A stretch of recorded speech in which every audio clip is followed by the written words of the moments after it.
Assalamualaikum warahmatullahi wabarakatuh.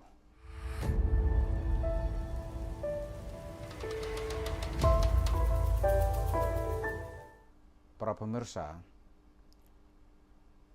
itu korban-korban dari penipuan Yusuf Mansur atau juga cerita tabung tanah atau juga bisnis batubara, banyak lagi yang lain, belum termasuk kisah Al-Mansur bisnis perumahan, Hotel City, itu sekarang ini terus-menerus menuntut haknya. Kalau tidak salah yang kencang itu dalam waktu 5 tahun belakangan ini. Orang sudah nggak no way kepada Yusuf Mansur. Tapi kalau kita lihat volume atau jumlah yang sudah dikembalikan itu jumlahnya masih sedikit. Nah, sekarang timbul harapan setelah Pilpres ini bahwa penguasa akan ikut cawe-cawe untuk membela orang kecil atau membela para korban. Kenapa begitu?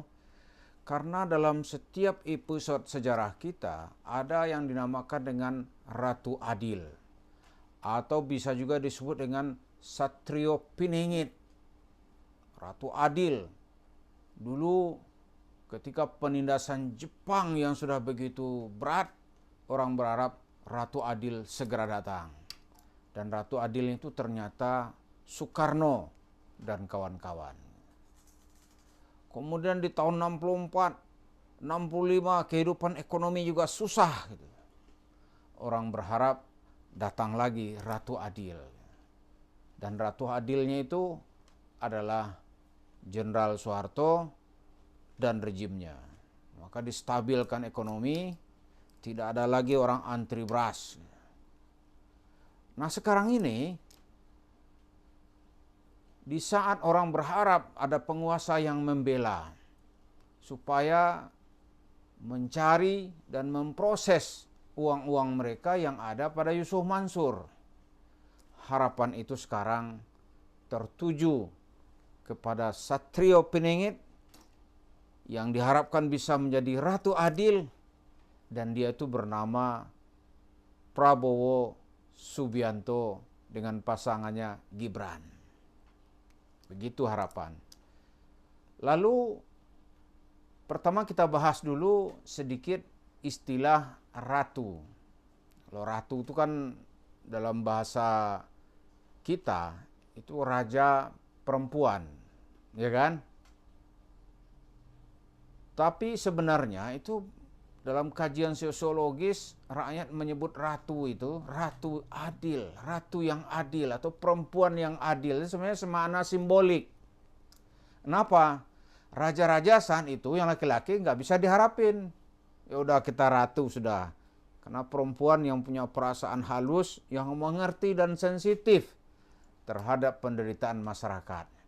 Nah, sekarang banyak orang di netizen menyebut Satrio Piningit itu adalah Prabowo. Benar atau tidak kita serahkan nanti kepada fakta sejarah. Tapi buat sementara kita lihat bagaimana nanti Prabowo itu akan menjalankan program yang kalau terdapat dalam buku panduan ketika setiap kampanye itu disebarkan. Buku itu ya tentang paradok Indonesia.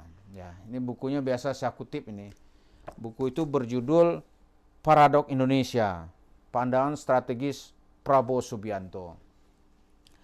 Di dalam buku ini, salah satu problem yang membuat Indonesia menderita menurut Prabowo adalah karena uang hasil ekspor atau uang milik para konglomerasi Indonesia itu tidak diparkir di Indonesia. Uangnya diparkir di Singapura yang jumlahnya menurut buku ini lebih dari 5 tahun APBN. Kalau tahun 2016 disebut adalah 11.000 triliun. Sementara APBN kita ya kisaran 2.000 triliun. Jadi kalau 11.000 Berarti 5 tahun lebih APBN kita atau jumlah uang 5 tahun APBN kita ditaruh di luar negeri. Tapi dalam pemilu kemarin Prabowo tidak terlalu berkobar-kobar untuk mengambil uang itu. Saya kira itu juga yang menyebabkan para konglomerat itu adem dan berdiri di belakang Prabowo. Nah sekarang dengan Yusuf Mansur apa? Prabowo itu paling tidak bisa menerima atau mendengar ada orang-orang kecil yang dizalimi. Apalagi ini orangnya sekelas Yusuf Mansur. Kita yakin nanti dan kita berharap ini juga diproses oleh rejim yang baru gitu. Karena uang masyarakat banyak sekali di tangan dia yang dia dapatkan dengan cara-cara yang tidak sesuai dengan syariat. Itu pasti akan ditanyain nanti. Misalnya uang yang dikumpulkan untuk bangun masjid di Spanyol, dibangunin enggak? Kalau tidak, itu uang itu menjadi usaha yang ilegal gitu. Terus uang TKI dan TKW kita di Hong Kong, katanya tabung tanah. Mana tanahnya? Oh itu lebih gampang itu nanti itu. Terus dilihat lagi uang-uang dari jemaah masjid. Kalau jemaah masjid terus berteriak, waduh, itu nanti akan menjadi perhatian dari presiden terpilih. Kita yakin itu, karena menyelesaikannya hanya perlu kemauan. Tidak perlu ada ganjalan politik yang begitu hebat. Nah, Yusuf Mansur dia kemana? Coba. Kalau sebelum-sebelumnya asumsi masyarakat dia dilindungi. Karena itu nggak ada proses. Ke depan nggak mungkin suasana tidak akan berubah. Nggak mungkin. Lalu bagaimana kalau dia datang, ini misal ya, datang ke Pak Jokowi.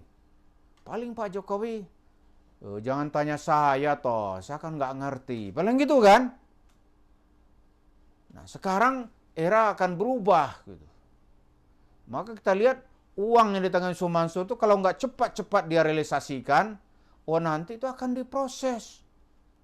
Apalagi ada keinginan Prabowo untuk menindak kasus korupsi itu sampai ke akar-akarnya. Kalau dibikin itu pembuktian terbalik, mampus ini nih. Dari mana duitnya gitu. Dia punya uang katakanlah 4 triliun, dari mana Anda dapat? Dari amplop, enggak mungkin. Anak saya dagang kosmetik, kapan anaknya dagang kosmetik? Loh, saya tanyakan ke Hotman Paris, enggak bisa karena itu dibicarakannya tahun berapa gitu. Ya kan? Itu sudah di akhir tahun 2021. Nggak bisa itu jadikan sebagai dasar hukum. Jadi harapan orang sekarang ini, para pemirsa, kalau dari sisi dimensi Prabowo-nya, setidaknya yang menjadi program partai yang terus-menerus digaungkan, itu korupsi dan dana masyarakat yang disimpan secara tidak sah atau diambil secara tidak benar, itu akan diproses. Jadi sekarang ini masuk kasak kusuk dia.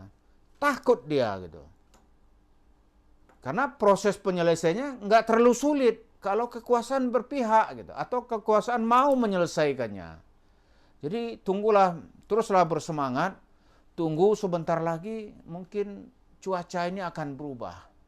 Kan nggak mungkin kan ada hujan terus-menerus gitu. Nggak mungkin. Ada saatnya hujan itu akan reda. Lalu datang matahari yang menerangi jagat raya ini. Semoga perubahan keadaan ini akan menerangi kehidupan kita semua. Terima kasih. Assalamualaikum warahmatullahi wabarakatuh.